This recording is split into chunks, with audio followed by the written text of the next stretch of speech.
Hello, everyone. On December 21st, 2020, we have the most important astrological event of the century. Jupiter and Saturn meet at 0 degree Aquarius, marking the beginning of a new 200-year air era. That means this era is going to be of the air element. So Saturn-Jupiter conjunctions are the most important conjunctions in astrology. Since Jupiter and Saturn are the largest planets in our solar system, even astronomers call Jupiter conjunct Saturn the Great Conjunction. And what's even more amazing about this conjunction is that Jupiter and Saturn will be closer than they have ever been. It's a Kazimi. It's not at 5 degree, 11 degree, or 28 degree. It's at 0 degree. Now, there is something very powerful about the zero, the numerical zero, the 0 degree of a sign.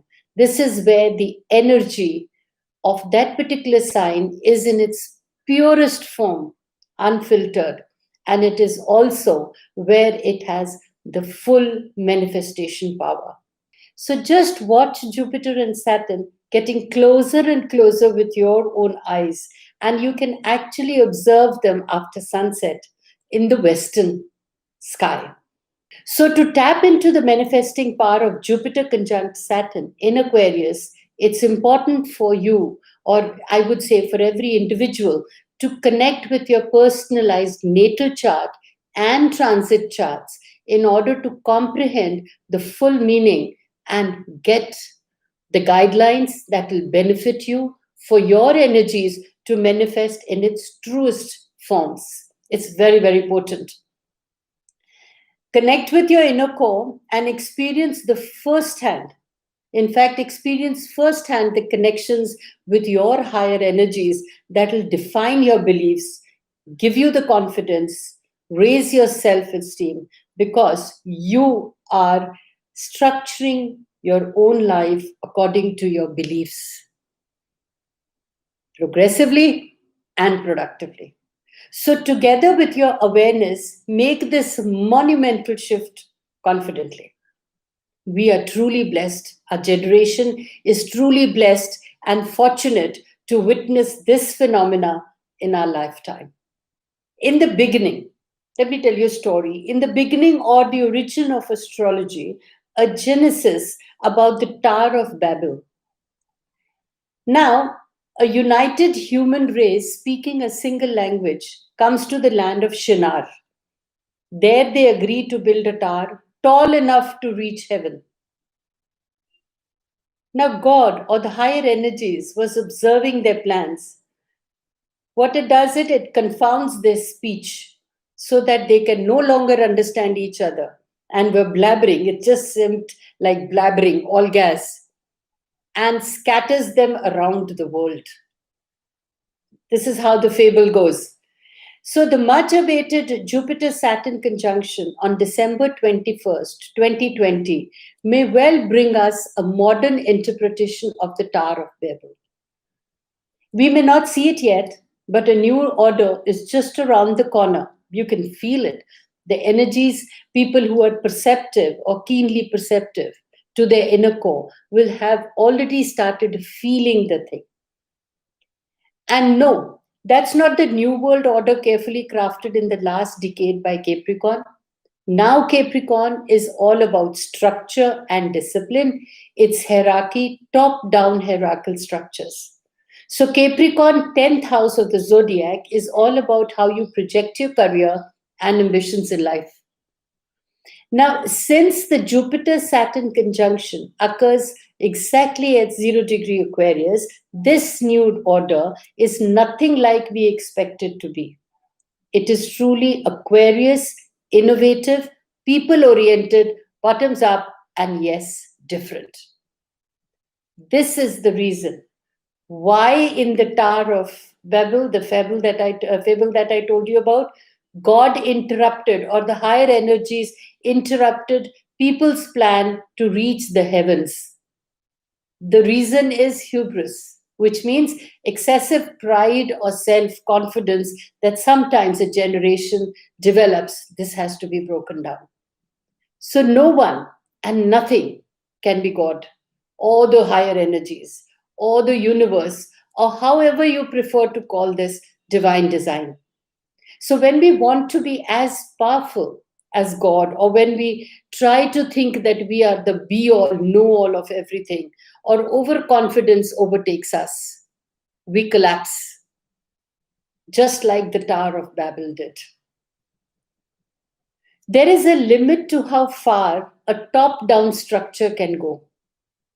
So, just like any big empire or organization collapses sooner or later, the top down structures eventually outlive their purpose and become corrupted.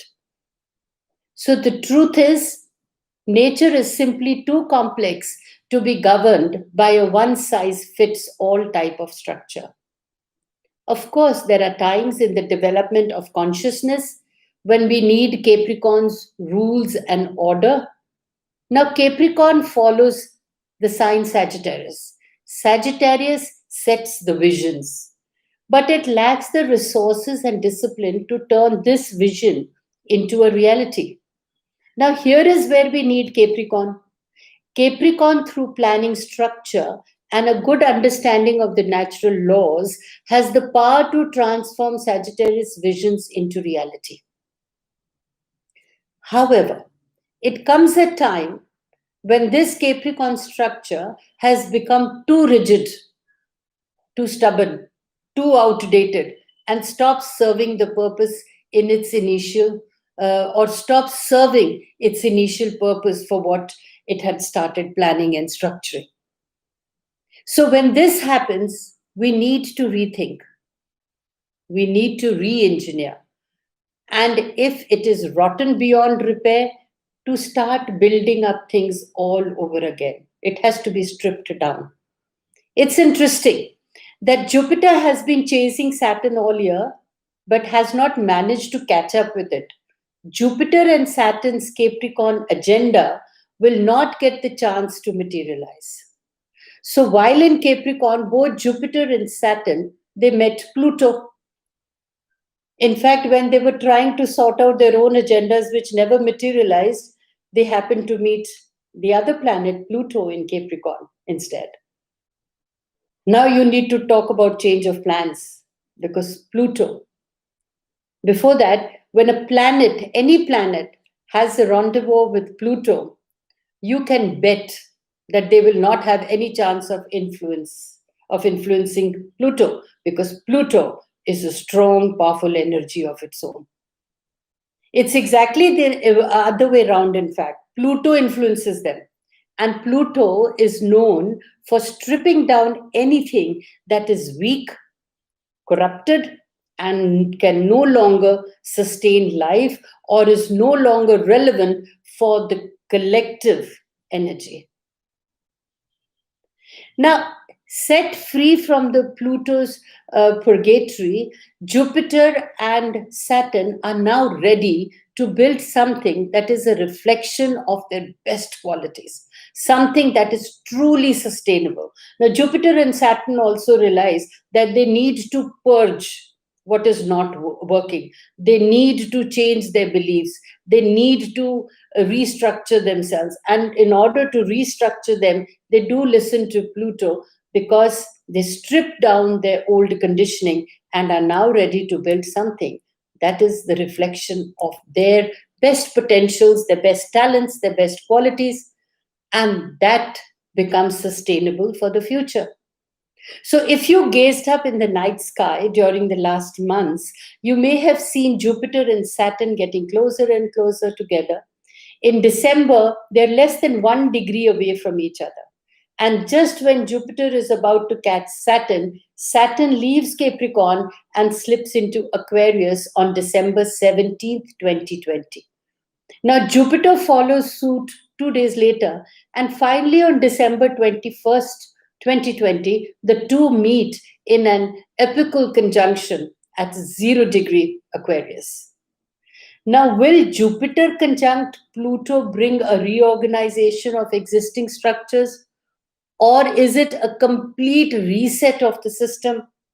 That time will tell, because your actions or your seeds are sown now, and obviously the fruits are going to come in time, and you will experience it for yourself.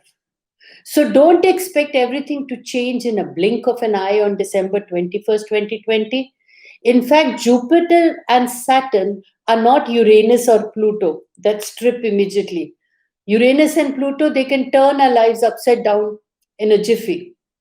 Jupiter and Saturn do things in discipline.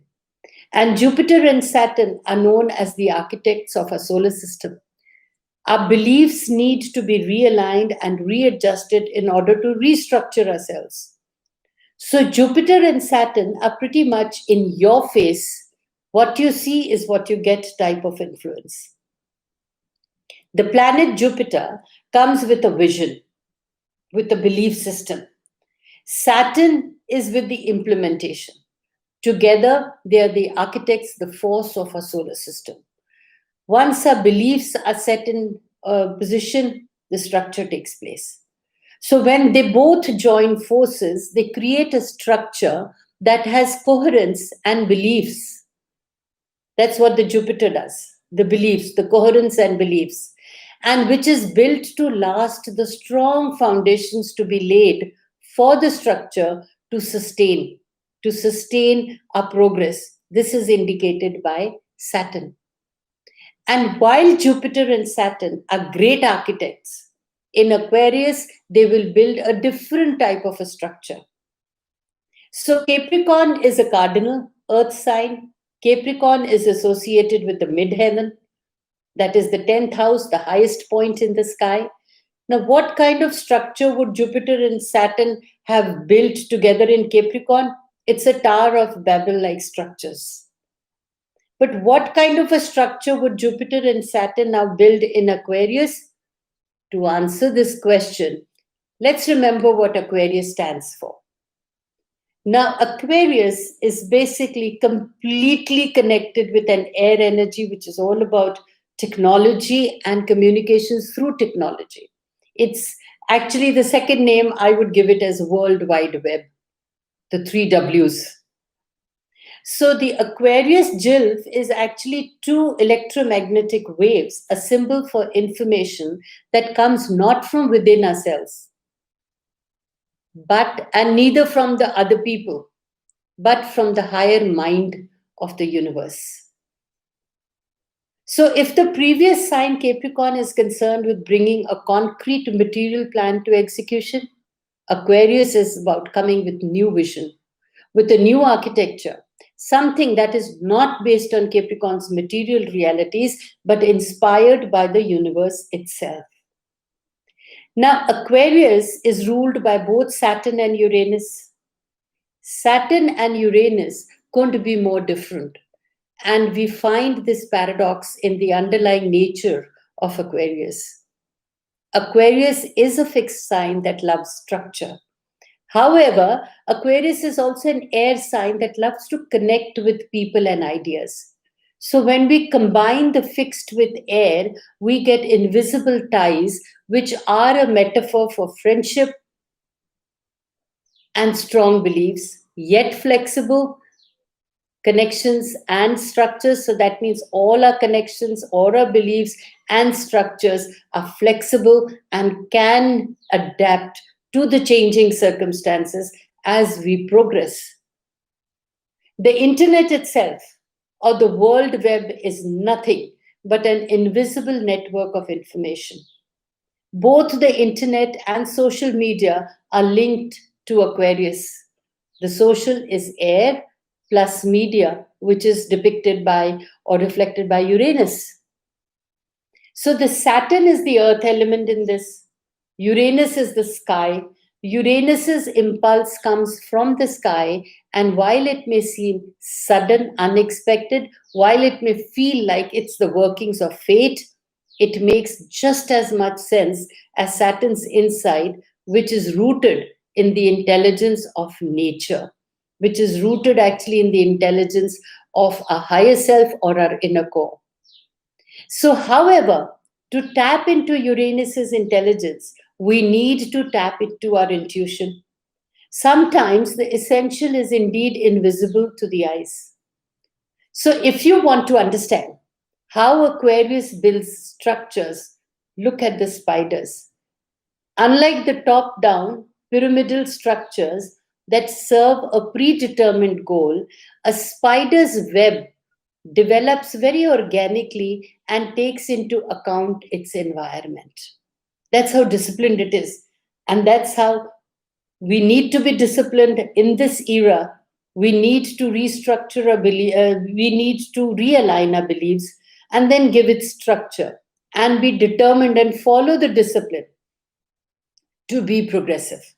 So the spider starts with the small spread. So everything that we do in life actually now needs to be taken baby steps. The spider starts with small spreads, it seeks opportunities and finds the most natural way to move forward. The result? An organic, flexible, yet durable, strong structure. Now, this Jupiter conjunct Saturn in Aquarius, which I would say is a co creation with the universe. In the age of Aquarius, the top to down systems cannot succeed because this is not how Aquarius works. Aquarius, the air sign, recognizes the uniqueness of the individual. And remember, Leo is the opposite sign and brings together these unique talents and gifts to create something that is greater than the sum of its parts. So the Aquarius agenda that eventually emerges is not the result of one individual, but the sum of collectivity, sum of a group of individuals. So everything has to be done collectively as a team. So with Aquarius, we cannot have predetermined goals or top-down agendas. With Aquarius, the outcome emerges from the inside out. The Aquarian agenda is ever evolving because we people are ever evolving. And our adaptations gives us also adaptations with our attitude, evolving with our attitude, which eventually determines our altitude. So with Aquarius, we don't know what the future will bring, and that is a damn good thing. Knowing what the future will bring will mean stagnation. So we build our future. So just like a house of cards or the Tower of Babel, anything that is manipulated from the top and not built on the principle of co-creation has weak structures and will eventually collapse in the Aquarian era. So it is something like you maneuver your way, and what is good for yourself should also be good to the masses at large, retaining your purity of intent and completely taking the selfishness out. You need to be unselfish. So it is something like in Hindi or in our colloquial language, we say, Kar bhala so ho bhala, ant bhale ka bhala. So the spiritualism does come inside. That is, that we need to think about the world at large, that our actions should benefit us, but it should also benefit the people whom we connect with, the society at large. So the Jupiter-Saturn conjunction on December 21st, 2020 is our opportunity, but also our obligation to get involved and create a better future, not only for yourself, but as well as laying down foundations for the future generations that are to follow us. So my friends, take this opportunity seriously.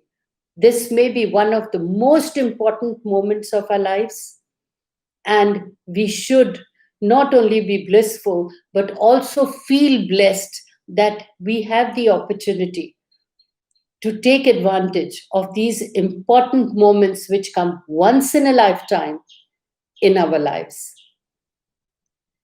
And what guidelines every zodiac should do, or how it's going to affect every zodiac, please stay tuned, because that's what is my giveaway or my takeaway for you all in 2021 is all about.